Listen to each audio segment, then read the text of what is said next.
Este video tiene fines informativos y educativos. No constituye asesoría profesional, legal ni fiscal. La información presentada puede variar según cada caso. Las opiniones expresadas por los participantes son responsabilidad exclusiva de quienes las emiten y no representan necesariamente la postura del Instituto de Desarrollo Empresarial. Se recomienda consultar con un especialista antes de tomar decisiones basadas en este contenido. Muy buenas tardes tengan todos ustedes. Bienvenidos a este nuevo programa Radar Fiscal, un producto original del ID Podcast. Síganos en todas nuestras redes sociales o en sus redes sociales, X, Instagram, YouTube. Denle clic en el botón seguir o suscribir. Un abrazo donde quiera que se encuentren. El tema sobre el cual vamos a conversar a lo largo de la siguiente hora lo titulamos Visitas domiciliarias de comprobantes fiscales falsos. Un tema que ha generado gran interés en foros, conversaciones y ahora llevarlo a la práctica. Hoy está con nosotros el maestro Gustavo Sánchez Soto, uno de los mejores fiscalistas con una amplia trayectoria por más de 20 años en el campo del derecho fiscal. Es un placer que esté con nosotros, maestro Gustavo, un saludo. ¿Cómo se encuentra? El placer es mío, mucho gusto en atender a su invitación y desde luego un saludo al auditorio. Perfecto, maestro. ¿Existen rasgos de ilegalidades en las visitas de los comprobantes fiscales falsos? De eso hablaremos a lo largo de la próxima hora. Nos arrancamos, si le parece bien, maestro. ¿Qué señales, con la siguiente pregunta, qué señales tempranas debería identificar un empresario, sea persona física, persona moral, para saber que podría ser objeto de este tipo de visitas? Bueno, evidentemente el punto de partida es cuando se actúa con dolo, con mala fe, y se suscriben comprobantes fiscales digitales por Internet que sabemos que no tienen una correspondencia con la realidad. Ya sea porque la operación es simulada, ya sea porque la operación es inexistente, ya sea porque la operación es falsa. La mayoría de los contribuyentes sabemos cuando nosotros estamos emitiendo un comprobante que no cumple con estos tres requisitos. Y por otro lado también, cuando yo estoy emitiendo comprobantes fiscales respecto de operaciones que son reales, que son verdaderas, que no son simuladas, pero que no tienen un soporte probatorio. Realmente no es suficiente el comprobante fiscal digital por Internet sin contar con el que demuestre que ese comprobante es verdadero. La iniciativa de motivos y desde luego el objeto que se desprende de la revisión de este artículo 49 bis es verificar que los comprobantes fiscales versen respecto de operaciones verdaderas. Así que adicionalmente también se habla de operaciones existentes. Entonces, básicamente lo que se busca es que el comprobante sea un comprobante relacionado con la realidad, que sea un comprobante que ampare y por eso es que también se crea cierta confusión porque se relaciona con el artículo 69 del propio Código Federal Tributario, que regula la inexistencia de operaciones. Efectivamente, hay una especie de ratificación, por llamarlo así, o reinsistencia respecto de operaciones inexistentes, pero eso yo creo que queda en un segundo plano, no es materia ni de discusión. Se busca con estas visitas es a base de un procedimiento sui generis, así lo voy a denominar, un procedimiento que no tiene ningún antecedente, sino que es para creaciones verdaderas, operaciones reales y operaciones que evidentemente no sean falsas. Eso es lo que es verdaderas. Y al respecto, maestro, ¿cómo un empresario que a lo mejor es muy susceptible a todas las noticias que circulan, a lo mejor unas más alarmistas, hay periodistas que han referido que es un terrorismo fiscal, esta reforma 2026, pero más allá de noticias alarmistas, ¿cómo un empresario puede blindarse de existir las operaciones de, digamos, darle materialidad o trazabilidad a esas operaciones para corroborar, si de ser el caso, la autoridad notificara una orden de visita de esta naturaleza? En primer lugar, yo he de decirle que a mí la palabra terrorismo fiscal, o el concepto, si quieren llamarlo así, con una mayor mayor amplitud de alcance, a mí me parece un término totalmente fuera de lugar. Cuando se realiza una reforma a una disposición jurídica, evidentemente puede tener como consecuencia un detrimento o una afectación en los derechos del contribuyente. Pero eso no es terrorismo fiscal, no está obedeciendo a los principios generales, por ejemplo, que ordenan a una contribución en términos del artículo 31, fracción cuarta de nuestra Carta Magna. No está observando los lineamientos que se establecen en las leyes ordinarias, por ejemplo, en tratándose del tema del día de hoy, pues todo lo que se desprende a partir del artículo 2 del Código Fiscal de la Federación. Pero no caigamos en los alarmistas e irreales, aprovechando el tema, que únicamente tienden a crear un pánico. Sí, en nuestro sistema jurídico todavía, hasta cierto punto vapuleado, y sobre todo con los nuevos juzgadores que tenemos, pero todavía existe un Estado de Derecho, donde todavía se respetan las prerrogativas mínimas que los contribuyentes tenemos. Entonces, hablar de terrorismo fiscal es exagerar, es dramatizar, es alarmar sin razón. El mecanismo jurídico de defensa, ahí está, un juicio de amparo, vapuleado, pero ahí está, un juicio contencioso administrativo, ahí está.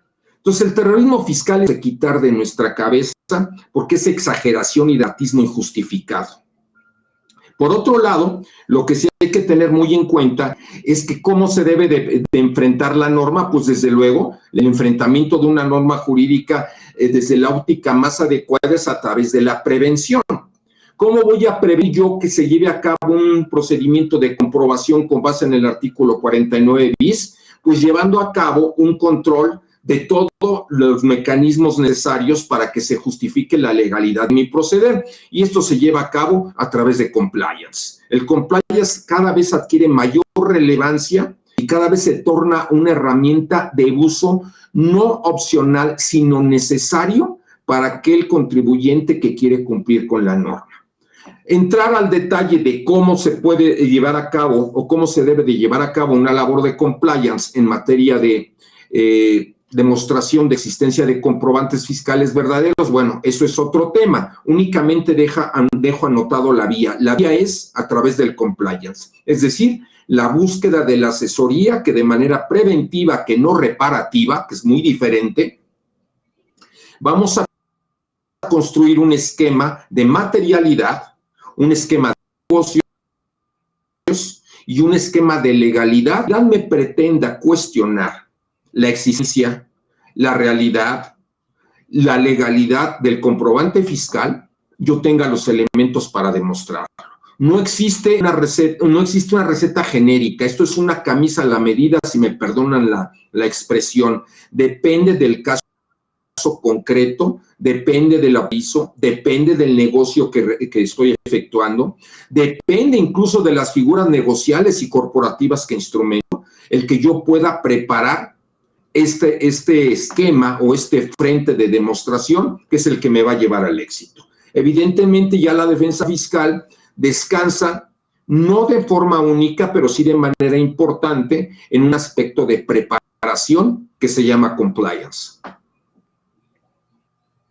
Maestro, usted mencionaba el artículo 42, donde efectivamente pues se enlistan algunas facultades o las facultades de comprobación que puede ejercer la autoridad fiscal. Revisiones de gabinete, revisiones electrónicas. Maestro, ¿dónde está la línea entre una facultad, digamos, apegada a derecho, que respete los principios de fundamentación y motivación, y una línea donde quizá podamos observar rasgos de legalidad en esta nueva facultad de comprobación, que es una visita domiciliaria para verificar los comprobantes fiscales falsos? ¿Dónde está la intromisión o dónde descansan los principales puntos que usted identifique que puedan tener un futuro favorecedor ya en sede contenciosa? Bien, prescindiendo de cuestiones de naturaleza doctrinaria, no porque yo ignore su importancia, sino por la óptica que voy a dar a la contestación a esta pregunta es eminentemente empírica. La encontramos en el artículo 16, antepenúltimo párrafo. Ahí se establece claramente que la autoridad, vía excepción, ese principio general de inviolabilidad del domicilio de un gobernado, se puede presentar varios específicos. Cuando la autoridad pretende comprobar el cumplimiento de reglamentos o regulaciones sanitarias. Segundo, de policía. Y tercero, comprobación de cumplimiento de obligaciones fiscales a cargo de un gobernado. Entonces, ahí encontramos el fundamento constitucional de la visita domiciliaria. Si esto lo llevamos al artículo 42, nos vamos a encontrar ahí las alternativas que exige llevar a cabo esa facultad de comprobación para materializarla de manera real frente al contribuyente.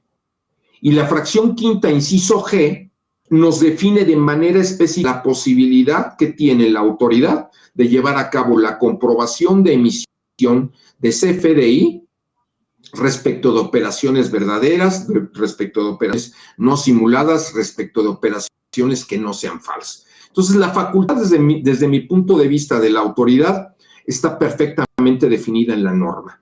No vamos a poder cuestionar nosotros el que tenga la competencia para llevar a cabo este tipo de comprobación o de fiscalización. Lo que sí vamos a poder nosotros cuestionar, y auguro yo con mucho éxito, es la forma en cómo lo lleva a cabo. Pero la facultad la tiene. Y en este caso la tiene de manera expresa, porque también nos vamos a encontrar con casos en que la autoridad legalmente tiene facultades, pero materialmente no las puede llevar a cabo porque no existe el entorno jurídico, el bagaje jurídico que establezca cómo llevarlas a cabo. Un ejemplo muy concreto y del tema que el día de hoy tratamos. En términos de este artículo 49 bis, se le da la facultad de llevar a cabo el procedimiento de comprobación con base en la utilización de herramientas tecnológicas. En primer lugar, no se define qué se entiende por herramientas tecnológicas, pero partamos de la base que sabemos de qué se trata. Pero no se dice el mecanismo legal de cómo esas herramientas tecnológicas van a adquirir un valor demostrativo, van a adquirir un valor probatorio. Es decir, se le otorga a la autoridad una facultad ingente que incluso difícilmente va a poder ejercitar con éxito ante la ausencia de un soporte normativo que establezca cuáles son los límites y los alcances de esa potestad. No se le puede otorgar a ninguna autoridad sin que la fije la excepción, de manera genérica y de manera ilimitada, facultades para actuar.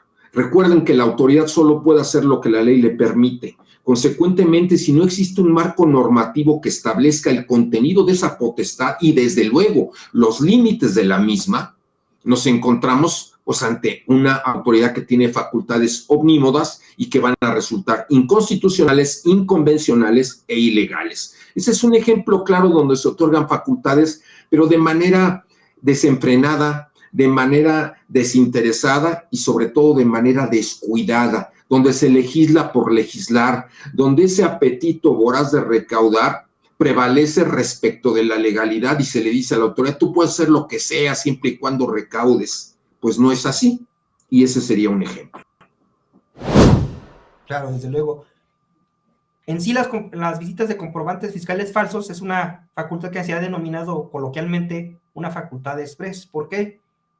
Pues parte desde que dan 5 días para alegar y presentar pruebas, desde que la autoridad tiene 24 días hábiles para agotarla. En su artículo, que es bastante interesante, maestro, que por cierto está disponible en la revista Desafíos Empresariales, edición de enero, pongan atención, en edición de enero, menciona además del principio de inviolabilidad de domicilio, otros principios que son bastante interesantes: presunción de inocencia, debido proceso, audiencia. De esos tres, maestro, si le preguntara cuál de esos tres otros principios que se estima se viola la autoridad en el desarrollo de esta nueva facultad de comprobación, ¿cuál usted destacaría con mayor punch, con mayor fuerza?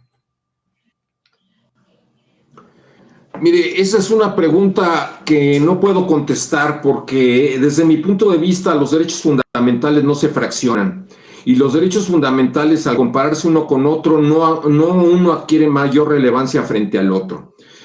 Todos forman un esquema de convencionalidad, todos integran un esquema de constitucionalidad y desde mi punto de vista tienen la misma presencia y el mismo peso. Lo que hay que subrayar el poder encontrar, el poder detectar donde su aplicación al momento del planteamiento de un medio de defensa, su planteamiento sea sólido y se vuelva, desde luego, indefendible por parte de la autoridad. El hecho en que se me notifica una orden de visita con fundamento en el artículo 49 bis para comprobar si los comprobantes fiscales que emito son falsos o son verdaderos, en eso, de manera automática, se me suspende, así dice la ley, se suspende. No habla de restricción ni de cancelación, dice, se suspende la emisión de comprobantes fiscales al contribuyente visitado. Es decir, se me está aplicando una sanción sin que se me haya acreditado la comisión de una infracción.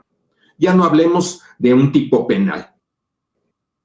Hablemos de una manera somera, incipiente, de una infracción.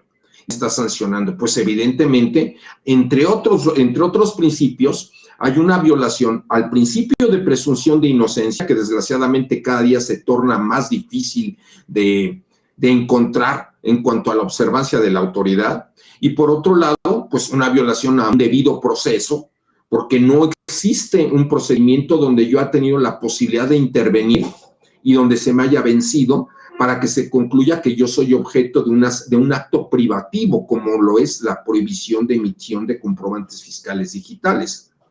En ese contexto, pues son varias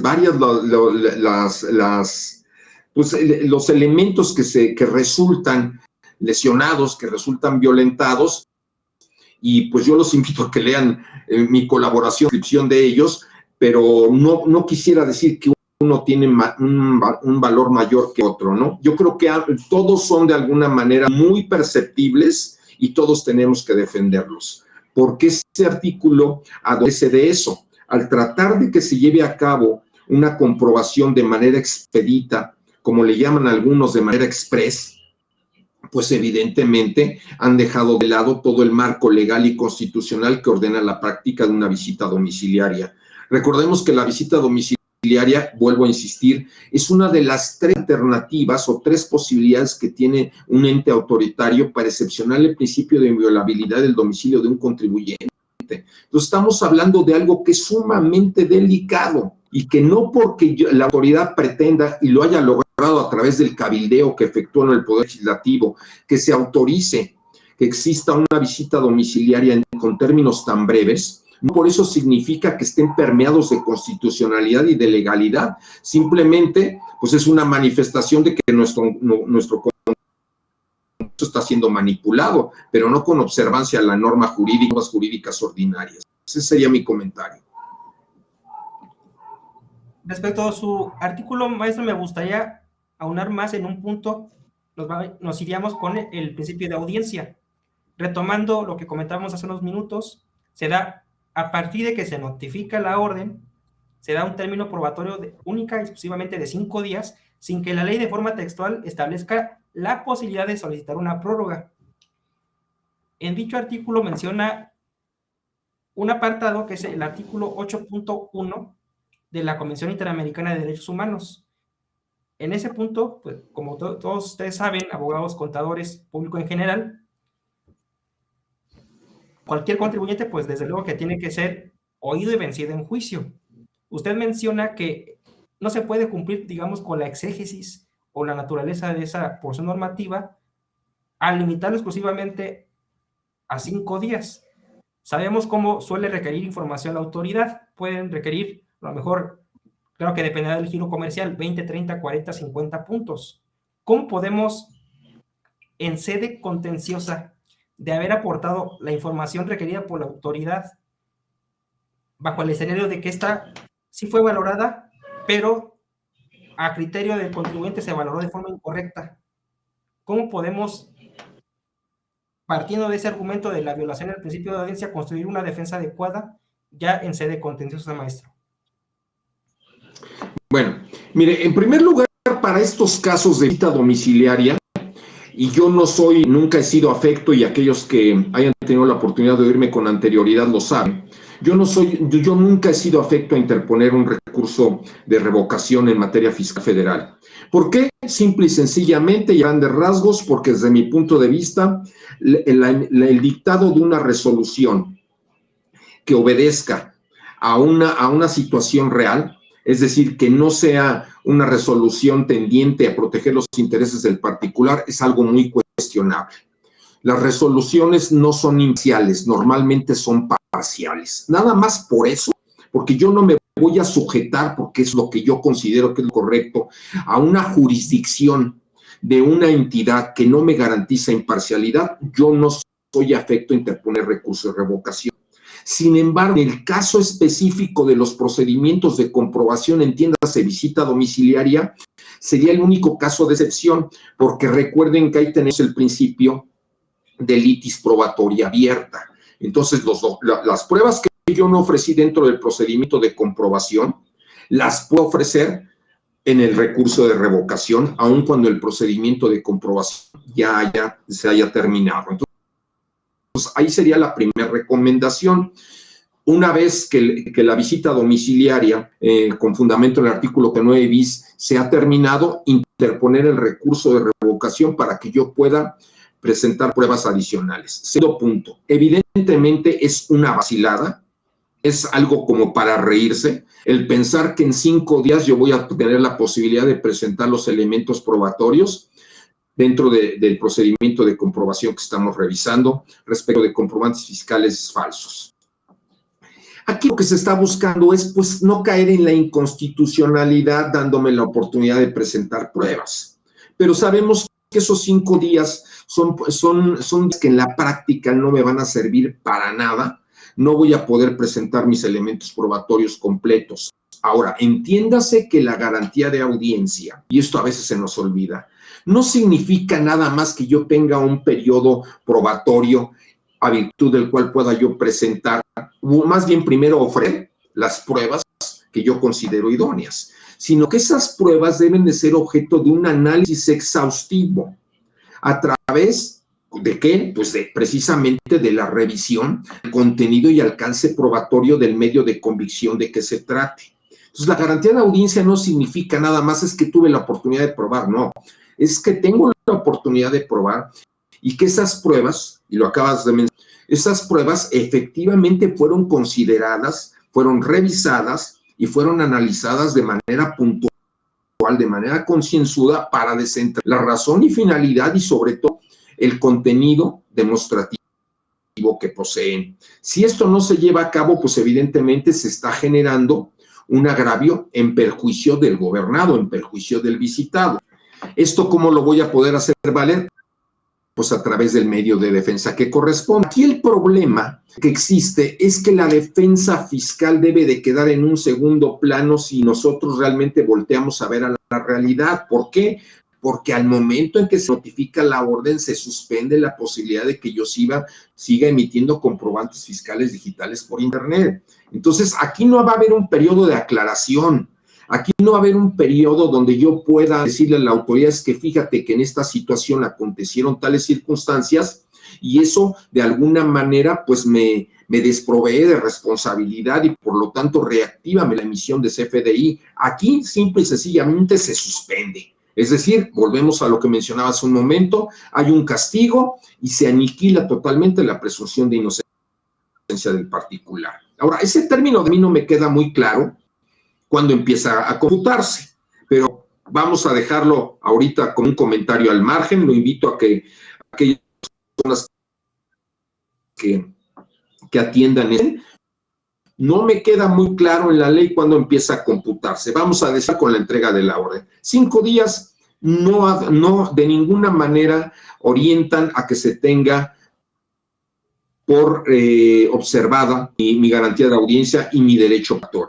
Simplemente se maquilló de tal manera para que no presente yo un juicio de amparo indirecto y al rato se diga, como se dijo, por ejemplo, con el artículo 17H, cuando la cancelación devenía de forma inmediata sin que yo tuviera de aclarar. Se me dio un periodo de aclaración y bueno, se cumple con la garantía de audiencia, pero el puntero no es que yo tenga esa posibilidad, sino que la autoridad realmente valore. Mi experiencia es que tanto en existencia de operaciones, cancelación de certificados digitales por internet, ni me atrevo a prospectar cómo se aplique esta disposición, es que la autoridad va a recibir los elementos probatorios, va a decir que los tiene por presentados y que los mismos, una vez analizados, pues no de ninguna manera tendieron a pretensiones y por lo tanto se desestima su valor probatorio. De manera unilateral, de manera totalmente dogmática y desde luego de manera totalmente ilegal, porque no revisó nada y sobre todo no plasmó ese análisis. Nosotros debemos de buscar ese análisis puntual, pormenorizado, detallado, que realmente nos indique que la autoridad atendió a revisar si realmente existía valor probatorio pleno respecto de los elementos de convicción que presentamos. Ese es mi comentario. Sí, porque al respecto, hablando más en el punto, maestro, la propia autoridad establece ciertas reglas para su valoración. Por ejemplo, que tiene que, las pruebas tienen que constar y relacionarse de forma directa con el objeto que se indicó en la orden, que no deben de provenir de un acto ilícito, entre otros criterios, que a mí, comparto con su opinión, a mi parecer, no da para que la autoridad, si mucho menos da para 20 días en otro tipo de facultades de comprobación, a que circunstancien de manera debida y nosotros podamos, sea en un recurso de revocación o irnos directamente al juicio contencioso, controvertir las razones, causas especiales por las cuales no le otorgó cierto valor probatorio a nuestras pruebas. Y al respecto me parece que también ese principio también le va a aplicar a la autoridad, maestro, porque, por ejemplo, en el uso de sus facultades de comprobación pueden utilizar herramientas tecnológicas. Una herramienta tecnológica también puede ser, por ejemplo, la toma de fotografías. En relación con la toma de fotografías, también partiendo de una tesis aislada que puntualmente menciona en su artículo, pues nos dice esa tesis que las fotografías deben ser debidamente certificadas. Y al respecto, pues también ahí le otorga un marco, como usted dice, que no se asienta correctamente cuáles van a ser los límites o finalidades para el uso de estas herramientas tecnológicas a la autoridad. Además de ese punto, sí, maestro, mire, ¿sí? En relación con el debido sí, proceso lo escucho. también, que es un principio que usted destaca en el artículo, ya hablamos de la presunción de inocencia que pues, no se respeta, porque se está prejuzgando la situación del contribuyente y se le está restringiendo y dejando sin efectos esos comprobantes fiscales. Ya hablamos de la audiencia en relación con el término probatorio. En relación con el debido proceso, ¿qué destaca en relación con esta porción normativa, maestro? Bueno, evidentemente el hecho de que se establezcan esos requisitos para que se pueda ofrecer una prueba, yo siento que es innecesario, porque pues evidentemente yo no voy a presentar una prueba, por ejemplo, que devenga ilícita, ¿sí? Estamos reiterando cuestiones que ya son presupuestos procedimentales respecto del ofrecimiento, admisión y desahogo de un medio de convicción necesario. Pero bueno, digamos que eso a fin de cuentas lo podemos cumplir y no noto ninguna lesión en ese sentido.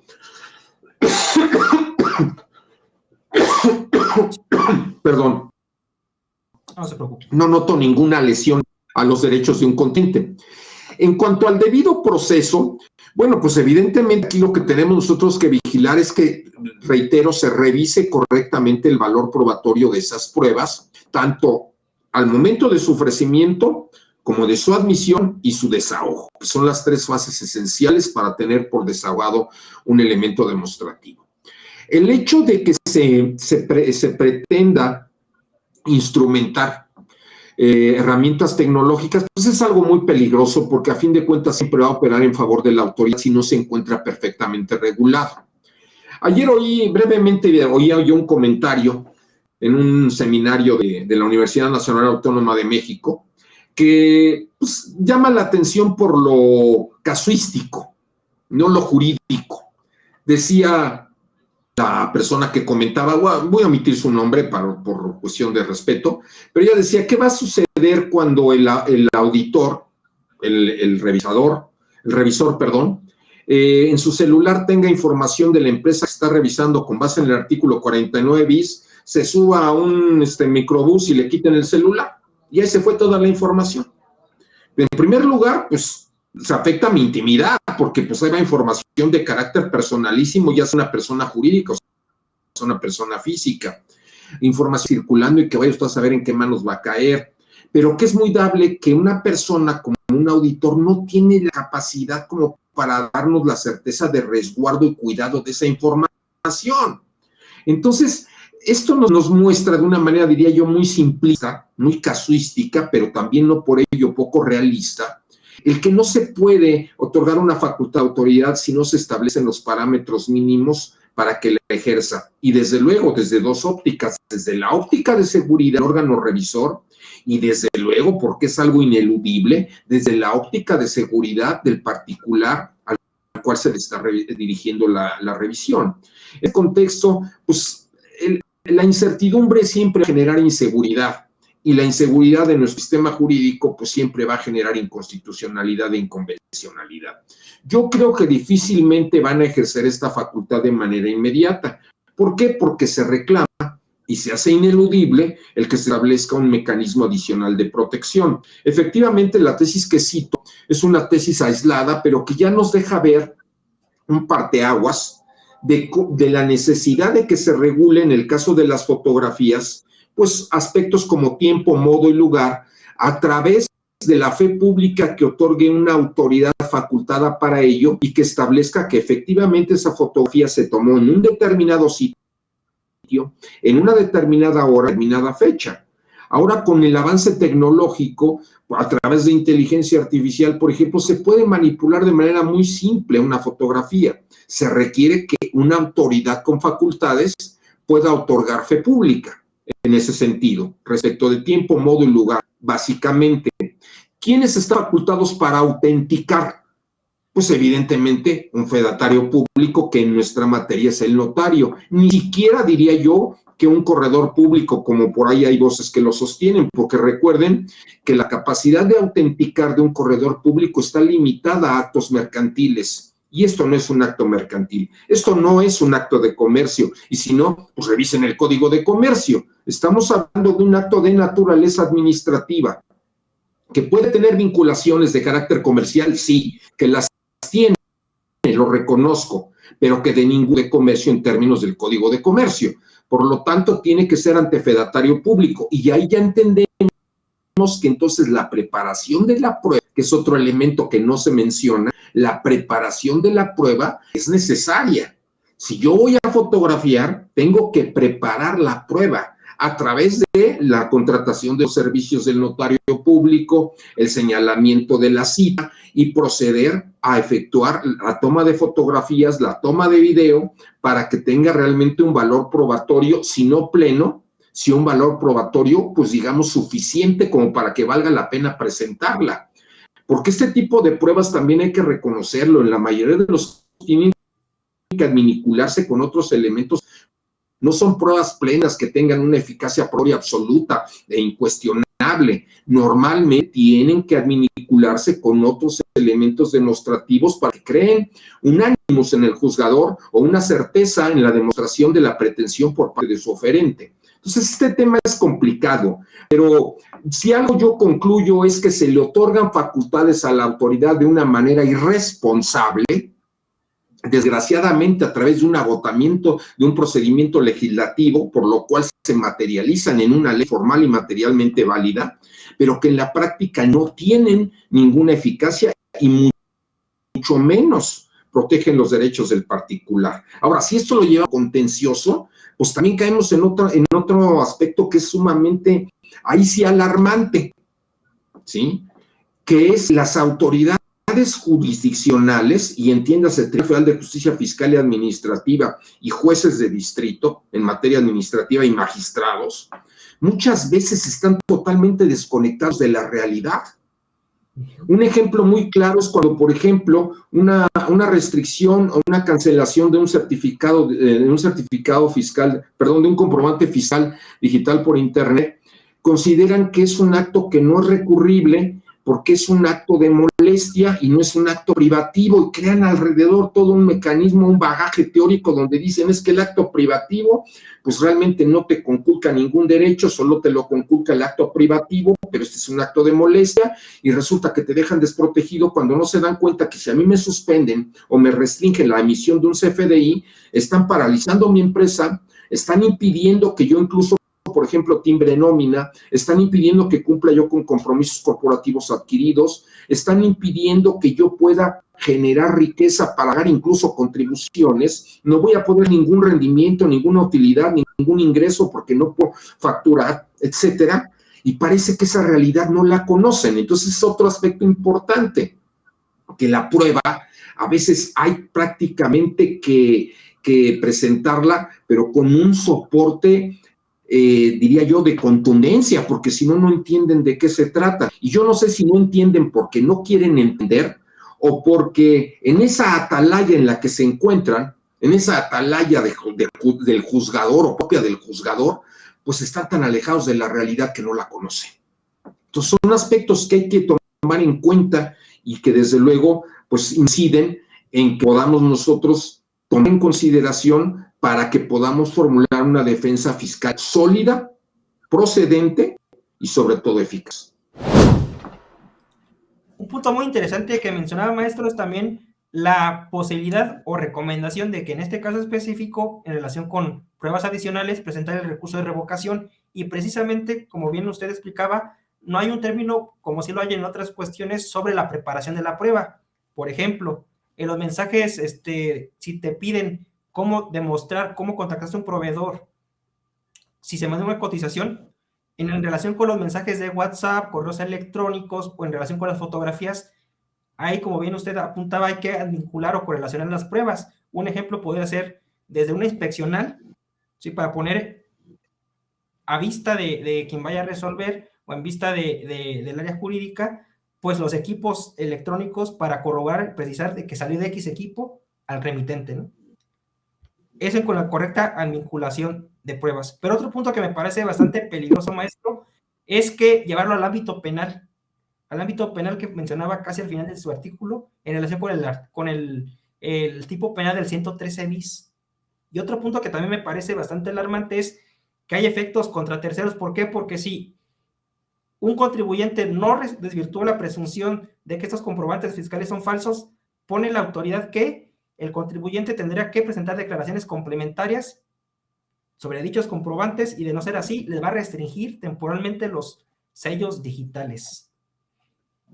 ¿Qué armas tendría este tercero, maestro, contra este acto, a lo mejor desmedido por parte de la autoridad?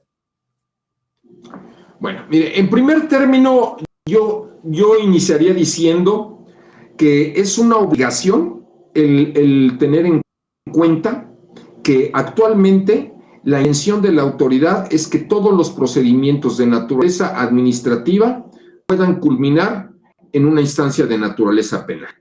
Y si esto agregamos la reforma que hubo en el artículo 19, donde existe una prisión preventiva oficiosa, pues es evidente que esto crea pues una intimidación, crea una amenaza para el particular, para el gobernado, ¿no? Eso es algo que debemos de utilizar como punto de partida.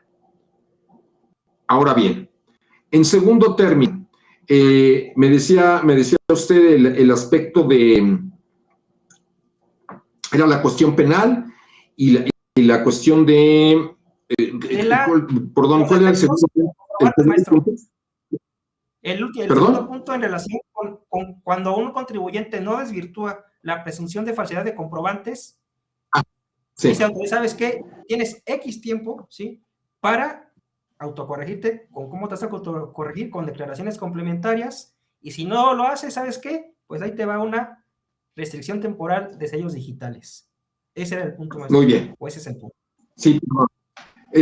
Bueno, ese punto es un punto medular. ¿Por qué? Que en primer lugar aquí nos está dando la posibilidad de que yo aclare. Simplemente tiene que haber una autocorrección, no hay más. Yo como tercero, como receptor del comprobante fiscal, que no estoy inmerso en el procedimiento de comprobación, o sea, yo no formo parte de esa dualidad que existe entre autoridad fiscalizadora y entidad fiscalizada. Yo soy un elemento totalmente exógeno, soy un tercero.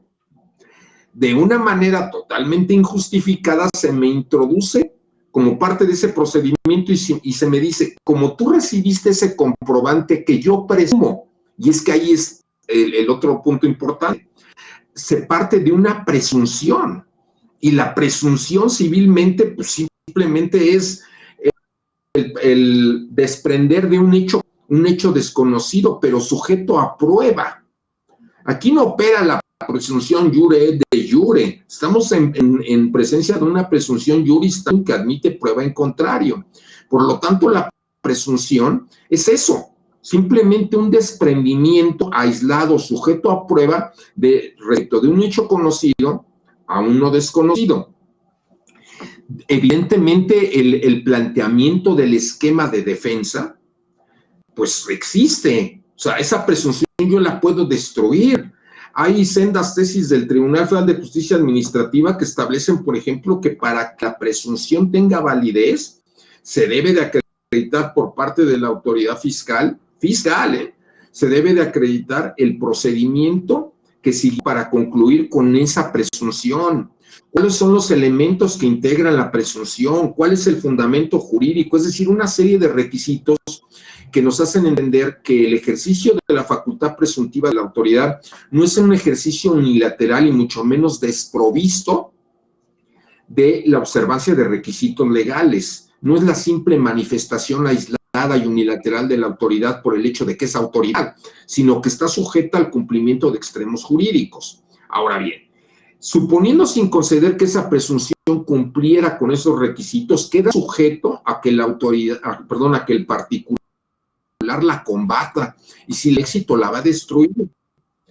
Pero aunado a esto, a que la presunción en cuanto a su confección dentro del procedimiento de comprobación, incluso en la conclusión del mismo, es endeble, porque no es verdad legal, no es una sentencia ejecutoriada, no es una manifestación que pueda quedar intocada, sino al contrario, sujeta a la acción a través del instrumento de defensa que corresponda, se involucra a un tercero y se le dice, te autocorriges, o sea, echas para atrás la deducción, en fin, lo que no es una cuestión potestativa donde yo te pueda aclarar, no, lo tienes que hacer. Pues eso evidenta mi derecho de defensa, violenta mi debido proceso, vuelve a violentar mi presunción de inocencia.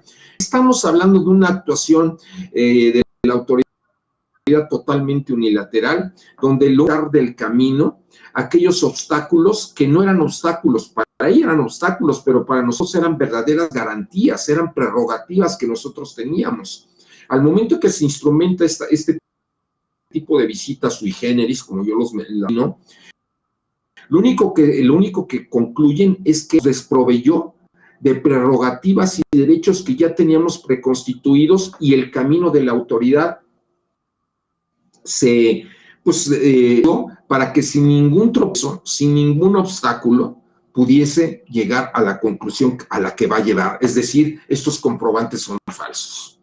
Y agregado a esto el hecho de que hay una prisión preventiva oficiosa y de que todo quiere la autoridad que termine, porque ese es el punto medular. O sea, la autoridad quiere que todos los procedimientos, a fin de cuentas, puedan dejar o puedan concluir en una instancia penal. Y sabemos que son caminos diferentes. Yo puedo penalmente no ser responsable, pero fiscalmente sí, y viceversa. Sin embargo, nos está atacando por los dos flancos. ¿Para qué? Para intimidarnos, para espantarnos, para asustarnos, para someternos y que nosotros busquemos el arreglo. Ya no puedo garantizar un interés fiscal, entonces mejor voy y te pago porque me sale más barato pagarte. Pero realmente no te debo esa cantidad, pero mejor te la pago, porque no hay garantía ya. Todo ese tipo de situaciones convergen en un punto muy específico. Cada vez el llamado Estado de Derecho se pisotea más y cada vez perdemos más prerrogativas. Por eso yo sí creo, aunque por ahí que es vender humo o que es hablar de situaciones que son más irreales o son más falaces que otra cosa, el que debemos de diseñar más de defensa, porque el que calla otorga, y si yo no me defiendo, consiento. Si transcurren 20 días y no interpongo un juicio contencioso, pues ya consentí. Transcurren 20 días y no interpuse el recurso administrativo en los casos y remotas hipótesis donde vale la pena interponerlo, que son contadísimas, eso lo platicaremos otro día, pues vale la pena hacerlo. La interposición del juicio de amparo, pues sí, cada vez está más golpeado nuestro juicio de amparo, pero es lo que tenemos. Ahorita, ¿de qué sirve voltear a ver y decir, es que la pensión cada vez es más compleja? Pues sí, es lo que hay. Ahora voy a ver cómo voy a obtener una suspensión en este esquema de equidad que se agudizó respecto al ejercicio fiscal pasado, respecto de la última reforma que hubo a la ley de amparo. Eso es lo que se debe de buscar, pensando en el pasado, o decir, es que me cruzo de brazos y ahora me voy a dedicar nada más a hacer compliance. He oído quien dice, es que ya la defensa fiscal se acabó. Ahora lo único que procede, lo único que realmente tiene una justificación es compliance. No estoy de acuerdo. No estoy de acuerdo porque a fin de cuentas no todo se va a resolver con la prevención. Siempre va a venir una determinación adicional que sea sujeta a un cuestionamiento a que se pueda controvertir y que no necesariamente esté apegada a derecho. En ese orden de ideas, desde luego que hay que establecer esquemas de defensa, pero ¿cómo? Con conocimiento de cuál es realmente el punto específico que actualmente existe en determinada materia. En el caso específico, estas visitas domiciliarias tienen muchos, pero muchos problemas de constitucionalidad, de convencionalidad y legalidad.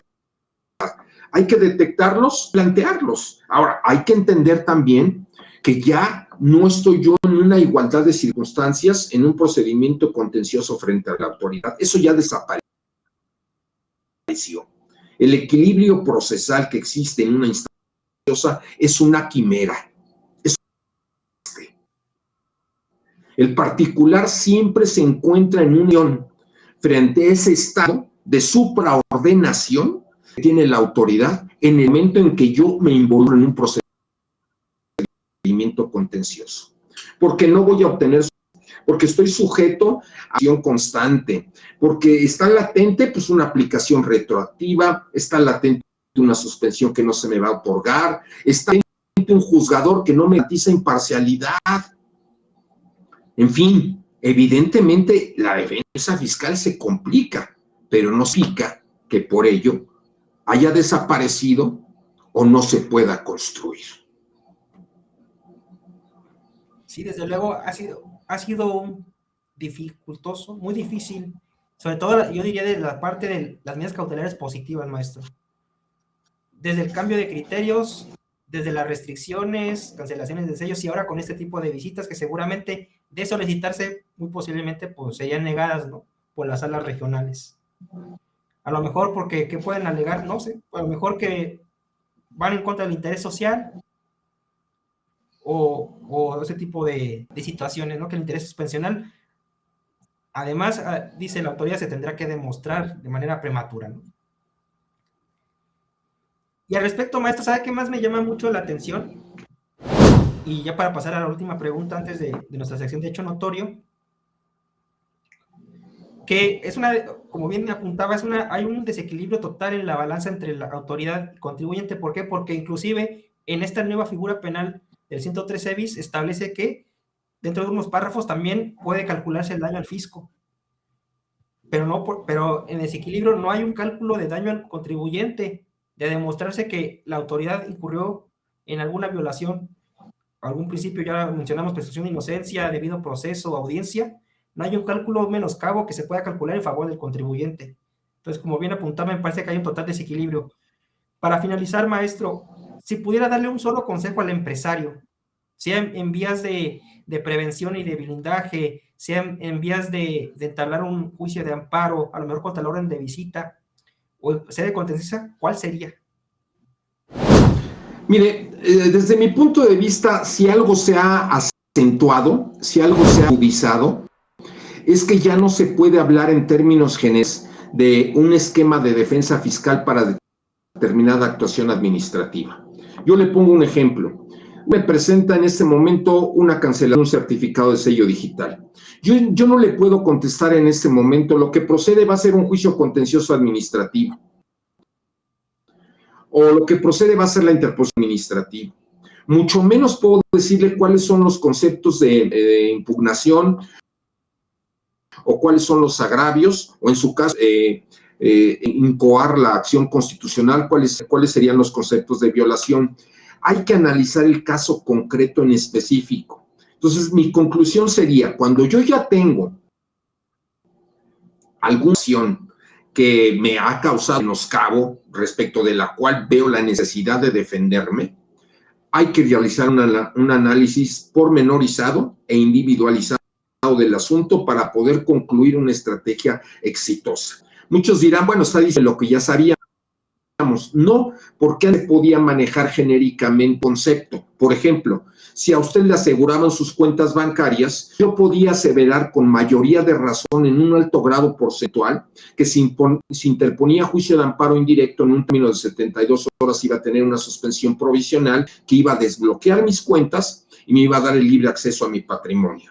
Ahora ni siquiera eso puedo hacer, porque yo ya no sé si el juez que me toque va a aplicar esa tesis jurisprudencial o va a encontrar por ahí algún pretexto, porque no es otra cosa que pretexto en la mayoría de los casos, para no aplicarla. Entonces tengo que analizar quién trabó ese embargo, cuándo lo trabaron, respecto de qué lo trabaron, y ya podré yo acercarme a emitir un diagnóstico y decirle si voy a obtener el levantamiento de ese aseguramiento, primero en forma provisional y luego en forma definitiva, o definitivamente en ese caso no se va a poder obtener de una manera rápida, de una manera expedita, porque tendré que ir por un juicio contencioso, por ejemplo. Entonces, evidentemente, llevar a cabo una de cómo se lleva a cabo el cumplimiento de las obligaciones fiscales que yo me cargo como contribuyente. Ese es el punto de partida. Y segundo, construir un esquema o un sistema a virtud del cual ese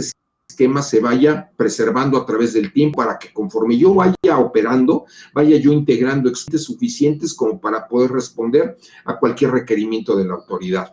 Tratando, desde luego, pues de hacerlo en 5 días si me están revisando comprobantes verdaderos. Y si no, pues optar por lo que mencionaron hace un momento, ¿no? Pues interpondré un recurso, presentaré otras pruebas adicionales, pero ya con la certeza, por ejemplo, de que no voy a tener la posibilidad de utilizar mi certificado de sello digital porque está suspendido, que es otro término que tampoco me entiendo. Aquí tiene que ser muy... Yo no soy un purista que pida que todos los conceptos que están en ley se definan, pero es muy claro que suspensión no es lo mismo que restricción y no es lo mismo que cancelación. Entonces, se entiende por suspensión en este caso del artículo 49 bis, además una suspensión que se da ipso facto y que claramente dice, aquí no aplica los extremos del artículo 17H, por lo tanto no tengo posibilidad de aclarar. O sea, se me suspende y se me suspendió hasta que no se termine la visita. No tengo posibilidad de desvirtuar esa actuación de la autoridad. Entonces, aquí sí estamos hablando de actos privativos notoriamente intencionales. Yo creo, estoy seguro, y perdón por utilizar la palabra creo, yo no creo nada. Yo estoy seguro que existen alternativas clarísimas para defenderme y que correctamente plantean o constitucional van a dar lugar a que obtenga una suspensión. En el próximo número de la revista mandé un artículo que habla sobre la procedencia del juicio de amparo en contra de la orden de visita respecto del artículo 49 que ahorita estamos tratando. En términos generales, digamos, bueno, procede el juicio de amparo en contra de la orden de visita domiciliaria respecto de comprobantes fiscales falsos. Sí, es una cuestión que es innegable. Pero ¿hasta qué punto es conveniente? ¿Hasta qué punto realmente me va a dar un beneficio? ¿Voy a suspender? Es lo más probable que suspenda la práctica de la visita, pero ¿hasta qué punto me es conveniente? Porque la facultad revisora de la autoridad no queda extinguido con motivo de la admisión de esta acción de inconstitucionalidad. Simplemente, en el mejor de los casos, se declarará la inconstitucionalidad de la, pero las facultades de comprobación de la autoridad quedan intocadas. Consecuentemente, en cualquier momento me puede emitir otra orden. En fin, son muchas las aristas que se nos presentan. Hasta donde yo tengo conocimiento al día de hoy, todavía no se ha iniciado un procedimiento de comprobación con base en este precepto, hasta donde yo tengo conocimiento. Por lo tanto, pues también nuestra experiencia es limitada. Será a través de la promoción de las instancias de defensa que correspondan que nuestros tribunales se irán pronunciando y emitirán estableciendo criterios que nos ayudarán a construir pues un esquema de legalidad que ahora, de entrada, ha sido roto. Ese sería mi comentario. Perfecto, maestro. Vamos a pasar a nuestra sección de hecho notorio. Esta sección, para quienes empiezan a sintonizar apenas, es tocar un tema, a lo mejor una tesis de jurisprudencia recientemente publicada, alguna noticia que se haya hecho nacional en la mañanera, o algún criterio que haya salido de la Corte. Para efectos de este programa, maestro, vamos a hablar sobre la retroactividad de la Ley de Amparo, Ley Federal de Procedimiento Contencioso y Código Fiscal de la Federación.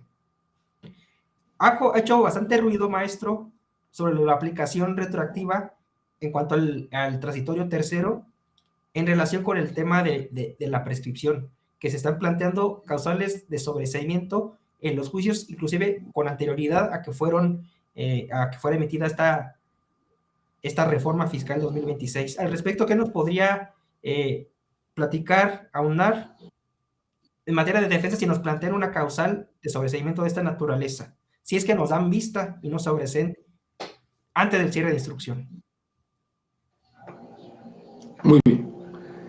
Mire, para poder entender la magnitud y sobre todo los efectos tan perniciosos que tiene el permitir la aplicación retroactiva de un artículo transitorio y concretamente esta reforma a la Ley de Amparo, la Ley Federal de Procedimiento Contencioso Administrativo y al Código Fiscal, lo voy a individualizar a un caso específico. Yo promuevo un juicio contencioso administrativo en contra de un acto inherente al procedimiento administrativo de ejecución. Se admite porque esa demanda excepciona un principio que es nuevo, que ya tiene varias décadas, pero que establece que el procedimiento administrativo de ejecución únicamente se puede recurrir hasta que el mismo se consume. ¿Cuándo se termina? Cuando se lleva a cabo la convocatoria remate. En ese orden de ideas, pues en términos generales yo no puedo recurrir ninguna actuación que componga o integre al procedimiento ejecutivo de cobro. Tengo que esperar a su terminación. En este caso se recurre una actuación, vamos a pensar en un aseguramiento de cuentas bancarias. Y sigue el procedimiento, el juicio contencioso. Pero con motivo de la iniciativa de vigencia de esta reforma, se establece que no se puede. Entonces, el artículo tercero transitorio autoriza, en primer lugar nos señala que la iniciativa de vigencia es al día siguiente de su publicación, pero autoriza la aplicación retroactiva de la norma en virtud de que existe un precedente judicial que autoriza la aplicación retroactiva de las disposiciones que son reformadas cuando éstas tengan el carácter de proceso o adjetivo, como quiera llamarlo. Aquí el detalle es que este artículo tercero transitorio no establece la distinción y más bien no reconoce la distinción entre una norma adjetiva y una norma sustantiva y da por establecido que toda la reforma es de corte procedimental y esto es totalmente falso, ¿sí? Lo pernicioso es que se lleva a cabo la aplicación por parte de la autoridad, pues también de manera genérica. Por ahí dicen que si la ley no distingue, el particular no debe de distinguir. Y dice la autoridad, pues es que para mí todas las normas que se reformaron son procedimentales, te las aplico de forma retroactiva. No es así. Ese es el primer gran error de esta reforma y que desde luego perjudica al particular. Ahora, yo en lo personal, en los juicios que tengo la posibilidad de patrocinar, he sido objeto de presentación de documentos por parte del Servicio de Administración Tributaria, donde ellos solicitan, como atinadamente lo dice el maestro, solicitan el sobreseimiento del procedimiento en virtud de que la norma ya inició vigencia, la norma reformada, por ejemplo, la del procedimiento contencioso administrativo. Lo mismo sucede en la instancia de amparo. La realidad es que aquí hay que cuestionar muchos puntos. En primer lugar, porque en la mayoría de los casos donde esto se presenta, ya se cerró la instrucción y se presenta el documento fuera del término para que se presente algún alegato adicional porque la instrucción está cerrada. Ahora, si no se ha cerrado la instrucción, pero ya se fijó la litis, y como todos sabemos porque es de explorado derecho, la litis se fija cuando yo planteo mi demanda y la demanda se contesta. Si hay ampliación de demanda, cuando se plantea la ampliación y se contesta a la ampliación de demanda y se cierra la litis. Los puntos litigiosos han quedado perfectamente establecidos y no son susceptibles de modificarse. ¿Por qué voy a presentar yo un documento adicional donde solicito que se sobresea sobre un procedimiento que ya quedó establecido cuál es el mismo? Desde mi punto de vista, esto resulta inconstitucional, resulta inconvencional. Esa misma disposición que cité hace un momento, maestro, el artículo 8.1 de la Convención de Derechos Humanos establece claramente que yo tengo como prerrogativa convencional el que se me haga asequible la impartición de justicia frente a tribunales y respecto de leyes que se hayan confeccionado o que se hayan integrado con anterioridad a la disputa, con anterioridad a la presentación de la demanda. ¿Por qué? Porque solo así tengo seguridad y certidumbre jurídica.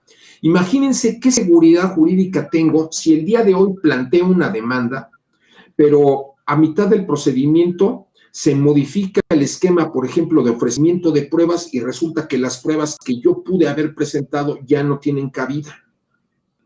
Pues evidentemente mi inseguridad jurídica es patente. Y el simple hecho de que yo no conozca cuáles son las pautas procedimentales, cuáles son las fases de procedimiento que integran ese procedimiento contencioso con anterioridad al planteamiento del mismo, vulnera de manera significativa mi derecho de defensa, mi derecho al debido proceso y una serie de garantías y de derechos fundamentales que me son propios. Por lo tanto, este artículo tercero transitorio, pues evidentemente es inconstitucional, es inconvencional y otra vez producto de una forma de legislar al vapor y sin conocimiento de causa. Reconozco que en la exposición de motivos dice que con la intención de adecuar las disposiciones normativas a las tesis jurisprudenciales que las ordenan, se llevó a cabo esta posibilidad de aplicar retroactivamente la norma. Eso no es más que puro, es hablar por hablar, ¿sí? ¿Por qué? Porque no, esa jurisprudencia, en primer lugar, está hablando de casos muy concretos y por eso habría que revisar la ratio legis, que los invito a que la revisen. No es en forma genérica y sí establece el criterio de que se puede eventualmente llevar a cabo la aplicación retroactiva de una norma ambiental, pero en los casos en que actualmente se está llevando a cabo, desde mi punto de vista, no ha lugar a que aplique esa tesis, porque son procedimientos de la litis, ya se cerró y no se puede modificar el esquema de defensa sobre la base de un procedimiento que ya se eligió sobre pautas preestablecidas. No ha lugar a que se admita eso. Esa es mi postura. Y ese artículo tercero transitorio, pues habrá también que combatirlo. Más de uno dirá, bueno, es que nos hablas de nada más de estar combatiendo y presentando recursos y demás. No, es que es el único camino que se legisla, se mete un error cada vez mayor y pues cada vez se comete lo que pensamos que nunca iba a suceder, pues está sucediendo, lo que pensamos que nunca iba a presentarse se está presentando. Entonces, en ese orden de ideas, pues no queda otro camino más que defendernos a la otra, cruzarnos de brazos y aceptarlo. Eso para mí es inadmisible. Eso es lo que yo diría al respecto. Básicamente, para ejemplificarlo con lo que pasó recientemente, hace un par de años con el reciclo, ¿no? Sobre las reglas de resolución que se aplicaron en forma retroactiva en cuanto al régimen de simplificado de confianza, maestro, más o menos para ejemplificar que esto pues, ya ha sucedido y que, claro, desde luego que es combatible, como usted bien apunta. Esto en cuanto a la sección de hecho notorio, maestro. Para finalizar, maestros, sus redes sociales, ¿dónde lo pueden ubicar? Para que estén al pendiente de sus próximas publicaciones aquí en la revista de Desafíos Empresariales, ¿dónde lo pueden encontrar, maestro?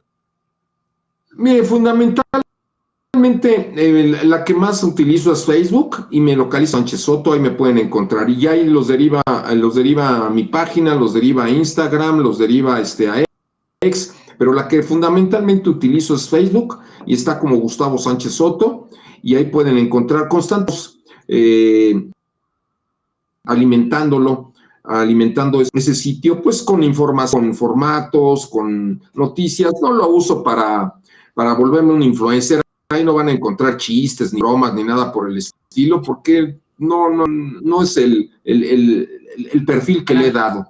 Ahí van a encontrar ustedes reflexiones técnicas, opiniones personales, desde luego sujetas a toda la crítica que ustedes quieran manifestar, y fundamentalmente un interés de actualización para que nos mantengamos a la vanguardia respecto de los cambios que se presentan. Y desde luego, vuelvo a insistir, pues desde mi perspectiva, no soy dueño de la verdad eterna, pero sí trato de formular opiniones que tengan un sustento, tanto jurídico como lógico, y mostrárselos para que estén fundadas. Yo agradezco la posibilidad de intervenir con ustedes en este espacio, y en lo personal me es muy grato tener la posibilidad de interactuar como teníamos la oportunidad de haberlo hecho con anterioridad. Espero que no sea la última, y pues les agradezco la atención y les deseo lo mejor de lo mejor. Para que estén al pendiente de las redes del maestro, recuerden que próximamente se publicará un artículo en relación con el tema de comprobantes fiscales falsos para seguir profundizando en el tema. Esto constituirá un concierto de ilegalidades, pues veremos más adelante cómo resuelven los tribunales. Esto fue su programa Radar Fiscal. Estén al pendiente, la publicación es de manera mensual, y por último los invitamos a que estén atentos a la publicación de la revista de desarrollos empresariales, que se publica de manera mensual. Muchas gracias por su atención, nos estamos saludando el próximo mes. Hasta la próxima. Un gusto estar con usted, maestro, un privilegio. Gracias por su tiempo.